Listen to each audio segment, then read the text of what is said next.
الذین آمنوا منکم والذین اوتوا العلم درجات، پروردگار عالم علم کے ذریعے سے انسان کو بلندی عطا فرماتا ہے۔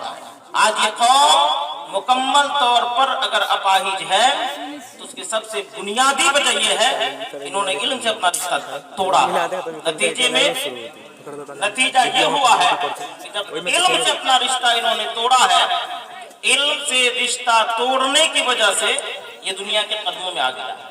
یہ دنیا کے قدموں میں آ گیا ہے۔ اگر آپ پھر سے وہی وقار چاہتے ہیں، عظمت رفتہ کو بحال کرنا چاہتے ہیں، گویا ہوا وقار بحال کرنا چاہتے ہیں، تو آپ علم سے رشتہ جوڑ کر اور 5 سالوں تک اپنی اولاد پہ محنت کیجیے تعلیم کے میدان میں۔ انشاءاللہ تعالی امید ہے کہ یہ 5 سال آنے والا آپ کا ہوگا، اور آپ کی نسلیں جب کامیاب ہو جائیں گی تو آپ کی نسلیں تاریخ رقم کریں گی، آپ کی نسلیں انقلاب برپا کریں گی، اور اسی کے ذریعے سے انقلاب آنا ہے، اسی کے ذریعے سے آپ کو وقار بھی ملے گا، عزت بھی ملے گی، شہرت بھی ملے گی، اور اللہ رب العزت کو تمام چیزیں واپس فرمائے گا جو ہاتھوں سے نکل گئے۔